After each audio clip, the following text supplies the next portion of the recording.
நீங்கள் பார்லேஜி பிஸ்கெட்டு எந்த அளவுக்கு இருக்குது? இது எவ்வளோ பாட்டி ரேட் இது? 3 ரூபாய் தான். இது 3 ரூபாய் பிஸ்கெட்டு. மிட்டாய் சொல்லுங்க. பாக்கு மிட்டாயா? தேன் மிட்டாய். இது ரூபாய்க்கு 2, இது 1 ரூபா. இதுவும் ரூபாய்க்கு 2 எல்லடை. மஞ்சுன்னு சொல்லுவாங்க. இது 1 ரூபாய் மஞ்சா? அது எவ்வளோ விற்கிறீங்க? எல்லாம் 1 ரூபாய் ஐட்டம் தான். எல்லாமே ஐட்டம் 1 ரூபாய் ஐட்டம் தான். நீ வாங்க மாட்டீங்களாடா? அவங்க அப்படியே போவாங்க, அப்படியே வருவாங்க. ஒரு 100 ரூபாய் காமிப்பாங்க கையில, அப்படியே 100 ரூபாய் பாட்டி வேணுமான்னு பாட்டின்னு கேட்பாங்க, அப்படியே எடுத்து போடுவாங்க. வாங்கிக்க, பே பண்ணுறேன் வாங்க. உனக்கு பிஸ்கெட் ஒன்று போதும். உனக்குடா? வா வா. சரி இருங்க, நீ நான் எல்லாத்தையும் நான் வியாபாரம் பண்ணி கொடுத்துட்றேன். வா, இடதுபழம் வாங்கிக்கோ. 4 6 பிஸ்கெட்டு, 3 4 5 தேன் மிட்டாய். 5 தேன் மிட்டாய், 5 எல்லடை போயிருக்கு. 10 தேன் மிட்டாய். Biscuit 6 by.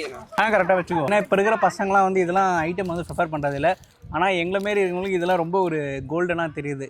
ஏன்னா இதெல்லாம் சின்ன வயசில் நாங்கள் சாப்பிட்டது எல்லடை, இறந்த பழம், அப்புறம் தேன் மிட்டாய். ஃபஸ்ட்டே நிறைய சரக்கு வச்சுருந்தாங்க.